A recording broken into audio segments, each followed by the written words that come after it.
Hi guys and gals and everyone out there, all the beautiful ones. My table looks a bit of a mess today because I've been trying to do the next four questions. I think I'm on question 21 now, which is what do I do with my LW Little White Books and guidebooks for Tarot and Oracle? Do I read them? Some I do. If it's just standard Rider-Waite meanings, I don't bother, which most of the Los Scarabeo Little White Books and things are. But if it's a different deck and it's got a story, then I do read them, like The Ghosts and Spirits by Lisa Hunt. I read that one. Shining Tribe, Rachel Pollock. That's a good book. What else? Oh, there's a lot that I've actually read. The Wildwood, the Druid Plant and Animal Oracle decks, the Spirit of Herbs. All of those at once books that help you learn about another aspect, especially with themed decks. I think, people often buy, well, I do buy a deck because you're interested in something, so you learn that other side of it. And other amazing guidebooks are Ian Daniels' Vampire Tarot, Phantasmagoria, and Robert Place's Vampire Tarot, the Dracula. That's book. That's just amazing. His Vampire Tarot guidebook. But then he's very scholarly and well researched, and all his books are really good. So yeah, some I read and some I don't. Standard Little White Books, probably not. The best one I've read recently is the Slow Hollow Tarot, which I got yesterday, and they've changed the names in some of the cards. I'm going to have to do a walkthrough of that deck and a talk about it because it's just amazing what they've done. I think it's just a real kind of phenomenon in tarot, actually. So that's the Little White Book question. And the next question, I think it was 22, is what decks do you use only for yourself? I've got a couple of those. Tarot decks. I know it's because they're precious or because I wouldn't know how to read with them forever. Certainly, this first one, oh, that's my dagger there, is the Diary of a Broken Soul. And I only use this for me. It's out of print now, but it's a beautiful deck, and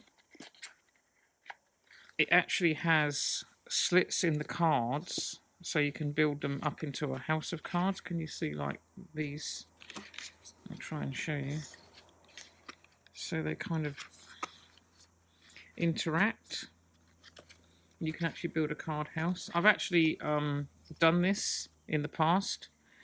Built the cards up into a house, but I did hear that this deck is being mass produced or reproduced.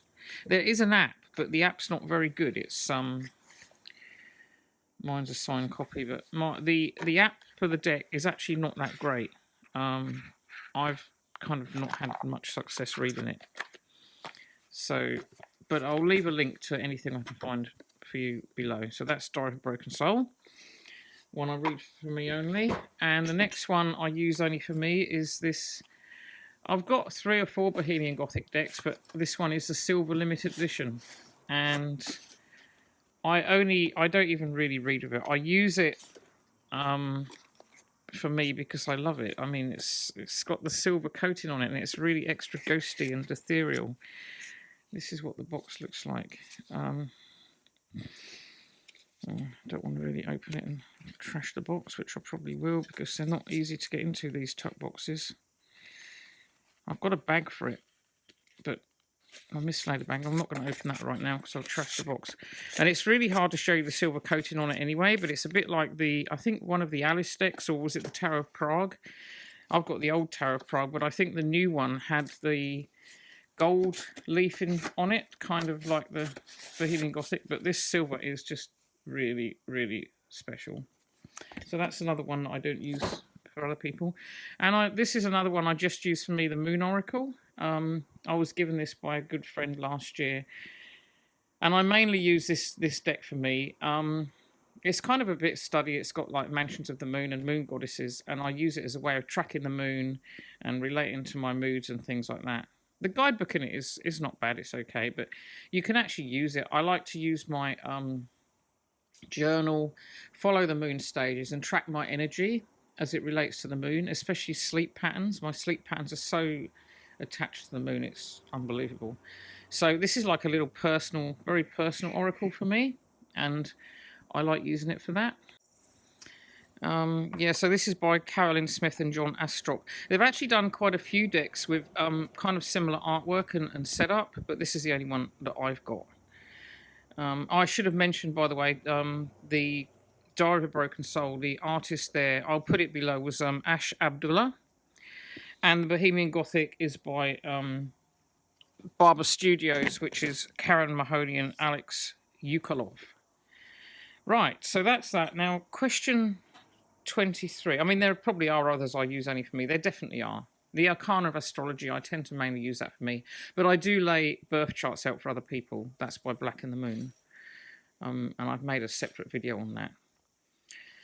Now, the next question 23 is tarot bags and boxes. Well, I have a lot of tarot bags, mainly all ones I've made myself or made out of things or collected. I'll move these out of the way. And boxes, like if it's a really nice box like this Diary of a Broken Soul one, which has got a magnetic flap, or whichever end it is there, then I'll use that one. I'll keep the cards in the box. I don't see any need to make a bag unless the box is fragile. The Wild Unknown, I keep that in its box. The Animal Spirit, which is by the Wild Unknown, the Prisma Visions, they all stay in their boxes because I like them. They're really sturdy. But other ones I've made, this is one of my bags. I made this one years ago. This is for the Cosmic Tarot. It's just a little velvet pouch with a moon. It's a little bit tight, and that's got my old Cosmic Tarot in it, which I love because it's got the hand lettering.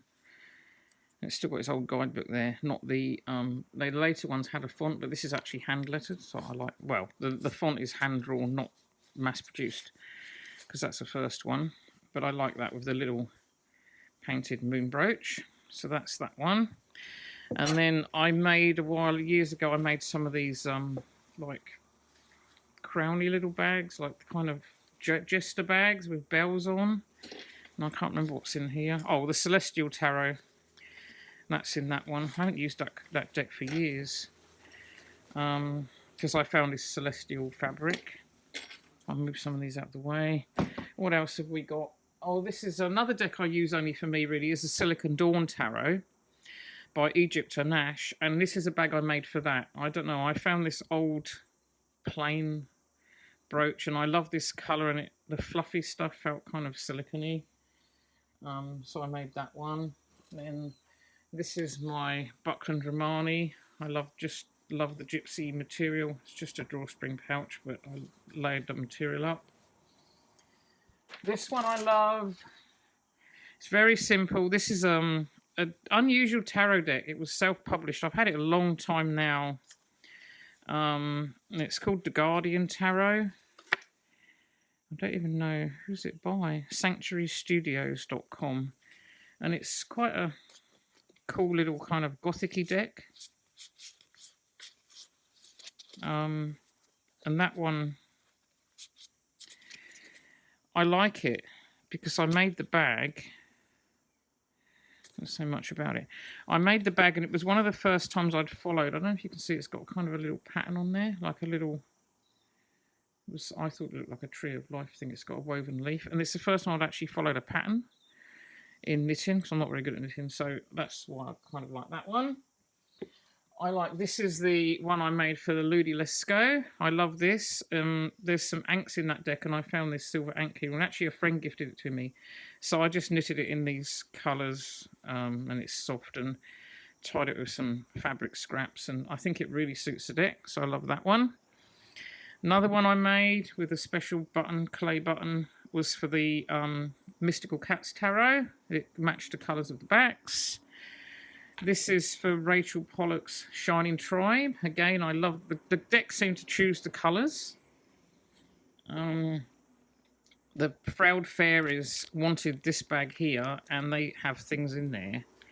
Like fairies, the Fae like to choose their decks, so they wanted this big giant fluffy bag, and sometimes I put the other Heart of Fairy deck in there too, but they have things in it, like they collected this little bag of stuff that they found around my place. They've got little gems and charms and leaves and a couple of little rings and a little birdie charm, and they just wanted those in their bag because the cards kind of do speak to you about these things, especially the Fae. So they live in there, and it's kind of a big fluffy nest. Again, it's knitted out of all kinds of weird and wonderful scraps.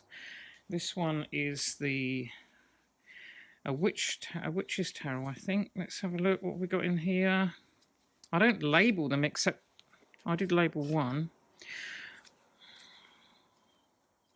Oh yeah, I think this is the... No, which one is this one? It's not the Wizard's Tarot. It's the... I'm trying to remember what deck this is. Don't even know. I remember the back. It's Witches... Maybe it is the Witch's Tarot. Anyway, I don't keep the guidebooks with them, so I don't know. That one's probably very Rider-Waite-ish. Raven's Prophecy. I made a label for that one out of a blackboard card. This is a little bag I made for a Lenormand deck, and it's just patchwork embroidered. I love this one, which I made for the Tarot of the Pagan Cats, which I've kind of hand embroidered on there. I don't know if you can see it. And I just covered it in stitches. It's like all quilted and layered up together, and it's got that deck in there. A moon card, a little moon deck I made that bag for. I sometimes make bags for bigger, like the inner child cards and things. This was an old beer towel that I got years ago in England from like a bar, and I just stitched the sides up and glued some bottle caps together, and that makes a bag for carrying a really large deck and a guidebook around in. Also collect Banjara tribe old embroidery. They're an Indian tribe, and their embroidery is exquisite. A lot of it's also done by men. They layer up layers and layers of cloth, worn out things, and quilt them together with stitches and make them into like new cloth. And it's always based on a square, and they fold it up to make bags, and big huge bags for the camels and asses and things. And I love their bags because you can put a deck in them and really fold them up, or put a few decks in and tuck them under your arm. And they also act as a really nice kind of spread cloth. So I've got a collection of those. Well, I think that was for Enchanted Wisdom Tarot that kind of matched. It's my Greenwich one you can see over there. And cloths. Now, what have I done with it? Here we are. I should have ironed this, but I didn't. My favourite cloth that I made is this one. And I made this for my Deviant Moon Tarot years and years ago. I painted the moon, and I made the cloth out of 4 different lunary fabrics, and like copied Patrick's moon, or as close as I can, and made the moon face. But it needs ironing, so yeah, that's my favourite tarot cloth. That was a real kind of labour of love. But I make tarot bags are kind of big for me. I don't have that many really special ones I've made myself, but I make them for a business. I have a website which I'll link below. May as well give myself a little plug here, because I'm starting to do it more full time now. And I've been doing them for about 5 years. Basically, someone approaches me and tells me what they want, and I create a bag for it. This is the latest one I made. It's really big. It's from an old deck called the Visconti de Madrone, and I made it for a friend and a client of mine who commissions a lot of bags.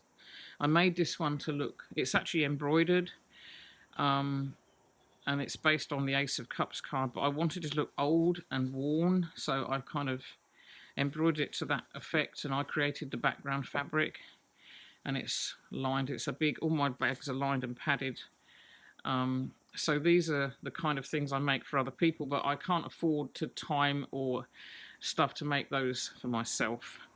There's another one of my little Indian bags that I collect to put decks in with the cowrie shells on. And so, yeah, I've got a lot of different bags, mainly ones that I've made. But the really special ones are all made for other people.